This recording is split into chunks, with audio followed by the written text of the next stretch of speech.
Hello friends, welcome to low ladder, a channel for first gen जहाँ हर कदम एक नई मंजिल है।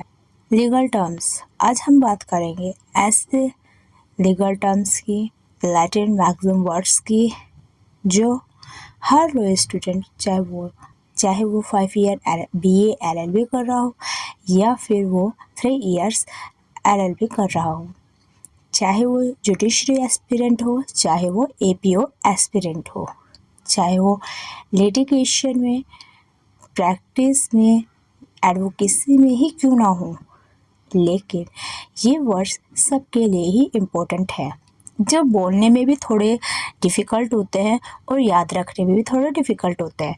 तो आज हम इनको थोड़े इजी वे में समझेंगे एग्जांपल्स के साथ और याद करेंगे। ठीक है, सो लेट्स स्टार्ट। और हाँ, चैनल को सब्सक्राइब करना मत भूलना, लाइक करना मत भूलना, शेयर करना मत भूलना और कमेंट में ज़रूर बताना, ठीक है, कि आपको या अच्छे से समझ आया या नहीं आया। वेल, आई होप आपको समझ में आएगा। Now let's start. First, ignorantia juris non excusat. Ignorance of law is not excuse. Law नहीं जानते तो भी एक्सक्यूज नहीं चलेगा। समझ में आया? मतलब कि हमने कोई ऑफेंस कर दिया है और उस ऑफेंस में हमें लॉ नहीं पता है, जाने अनजाने हमने ऑफेंस कर दिया, पर वो लॉ है, उसके लिए लॉ है।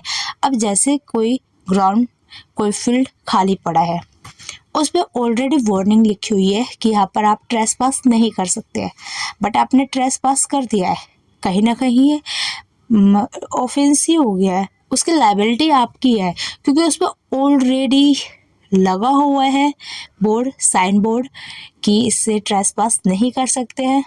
ठीक है, फिर भी आपने किया है, तो ये इग्नोरेंस हुआ ना। तो ये इग्नोरेंस ही नहीं करना है आपको। जैसे ड्रिंक पी करके गाड़ी चलाते हो और फिर कहते हो हमने ड्रिंक नहीं किया है। कैसे नहीं किया है? इसकी तो अलग से लाइबिलिटी बनती है आपकी इसकी अलग से आपकी पनिशमेंट डिसाइड होती है। तो इस वजह से आपको लो इग्नोरेंस नहीं चलेगा, एक्सक्यूज कहीं नहीं चलेगा। Second, nemo judex in causa sua. No one can be जज इन हिज ओन केस। अपने केस का जज खुद नहीं बन सकता। फॉर एग्जाम्पल देखो, जैसे आप कोई क्राइम करते हो और खुद ही अपना आपको डिफेंस करते हो, ऐसा तो नहीं हो सकता। अगर आप क्राइम करते हो और खुद ही अपना केस डिसाइड करते हो, ये बिल्कुल भी नहीं हो सकता। देखो, जैसे एग्जाम्पल समझते हैं, टीचर अपने बेटे का चीटिंग केस खुद डिसाइड नहीं कर सकती। ठीक है, तो अपने केस को खुद जज नहीं बन सकते का मतलब यही है कि आप क्राइम भी कर रहे हो और डिफेंस भी खुद ही कर रहे हो। Third, audi alteram partem, hear the other side. दूसरे की बात भी सुनना ज़रूरी है। हम एग्जाम्पल, मान लीजिए दो स्टूडेंट्स की आपस में लड़ाई हो जाती है। एक थोड़ा ज़्यादा रेपुटेशन फैमिली से आता है, ट्रस्टी फैमिली से आता है, ठीक है, दूसरा लो बिलोंग है। ठीक है, अब दोनों में लड़ाई हो जाती है और प्रिंसिपल कहती है, प्रिंसिपल सिर्फ उसकी बात सुनती है जो उसको सही लगता है, मतलब कि आप समझ सकते हो, ट्रस्टी का बेटा उसकी साइड लेती है और दूसरे की वो सुनती ही नहीं है और बिना सुने ही अपना जजमेंट दे देती है। तो ऐसा नहीं करते। ओडी अल्ट्रम पैटर्म का मतलब ही है हेयर द अदर साइड, कि आप दूसरे की भी सुने। अगर आपने उसकी सुनी है तो आप दूसरे की भी सुनेंगी, तभी आप कोई फैसला लेंगी। ठीक है, hear the other side. Third, bona fide in good faith with honesty. ईमानदारी से, अच्छी नीयत से। बोनाफाइड का मतलब है कोई काम अच्छी नीयत से करना, ईमानदारी से करना, बिना किसी फ्रॉड या चीटिंग के। इसके लिए एग्जाम्पल की ज़रूरत तो नहीं है, फिर भी दे देते हैं क्योंकि इतना इसी जो है। फॉर एग्जाम्पल, मान लीजिए एक स्टूडेंट ने एग्ज़ाम्स के लिए बुक परचेज करी है बुक स्टोर से, तो ये बोनाफाइड है, बोनाफाइड परचेज है। क्यों? क्योंकि उसने ईमानदारी से बुक स्टोर से बुक परचेज करी है, अपने लिए करी है इन गुड फेथ कि वो एग्ज़ाम्स के लिए पढ़ेगा, ठीक है, इसके लिए। Next, fourth, actus non fisrum nisi mincet rea. Act alone doesn't make guilty. Mind should also be guilty. Guilty act के साथ साथ गिल्टी माइंड भी होना ज़रूरी है। अब जैसे देखो कोई फॉर एग्जांपल ए दोस्त को बी दोस्त पर बहुत ज़्यादा गुस्सा आ रहा होता है किसी बात पे, पिछली किसी बात पर, वो रास्ते में चल रहे होते हैं, तो उसने क्या किया, उसे जानबूझकर धक्का दे दिया, जानबूझकर उसको धक्का दे दिया और उसका एक्सीडेंट हो गया। तो यहाँ पर उसका एक्ट भी गिल्टी है और उसका माइंड भी गिल्टी है। क्यों? Just because of the revenge, उसे रिवेंज लेना था अपना, उसने जानबूझकर के धक्का दिया उसे, तो पहले उसकी इंटेंशन है, ठीक है, ऐसे एक्ट करने की, माइंड है उसका सेट ऐसे एक्शन करने की, उसे रिवेंज लेना था, ठीक है। तो समझ में आया जो मैं समझा रही हूँ? देखो गिल्टी माइंड है, ऑब्वियस है, तो गिल्टी एक्ट भी है, ठीक है। Sixth, amicus query, friend of the court, court का दोस्त जो जज की मदद करता है। देखो एमिकस जो है एक पर्सन है, जिसे हम जनरली कहते हैं लॉयर हो गए, ठीक है, प्रोफेसर हो गए या फिर एक्सपर्ट्स हो गए। तो ये एक पर्सन है जो कि पार्टी नहीं होते किसी भी केस में, वो पार्टी नहीं होते बट उनके बिहाफ पर होते हैं। जैसे आप हम एडवोकेट्स का काम क्या होता है, यही कि पार्टी को रिप्रेजेंट करें कोर्ट में उनके बिहाफ पर, ठीक है, कोर्ट तक उनकी बात पहुंचाएं और सारे लीगल टर्म्स, फैक्ट्स, ठीक है, ये सब एक प्रॉपर वे में बनाएं, लिखें, बोलें, समझाएं, ठीक है, इशू क्रिएट करें, ये सब प्रोसीड्यूर जो भी है हमारा एक केस के लिए, वो सब करें हम किस में, कोर्ट में, किसके सामने, जज के सामने। देन कहीं ना कहीं फिर हम जज जो होते हैं उनकी हेल्प होती है, क्यों होती है, ओपिनियन देने में, ठीक है, क्योंकि हम जब बोलेंगे पॉइंट्स तो ऑब्वियस है जजेस सुनेंगे, जजेस तभी तो फैसला देते हैं जब हम बोलते हैं, ठीक है। तो इस एग्जाम्पल से अगर समझे, जैसे कि सुप्रीम कोर्ट में एनवायरमेंटल पॉल्यूशन का बड़ा केस चल रहा है, जज एक एनवायरमेंटल एक्सपर्ट को बुलाते हैं ताकि वो अपनी नॉलेज से गाइड करे। ये एक्सपर्ट एमिकस क्वेरी होगा क्योंकि जज ने उसे बुलाया है फॉर द एडवाइस, क्योंकि वो उसमें एक्सपर्ट है, ठीक है। Next, 7th, caveat, let him be aware, सावधान रहो, पहले से चेतावनी देना। लॉ में कैविट एक नोटिस होता है जो एक पार्टी कोर्ट को देती है ताकि अगर कोई दूसरा उसके खिलाफ केस या एप्लीकेशन डाले तो उससे बिना बुलाए या बिना नोटिस दिए कोई ऑर्डर पास ना हो।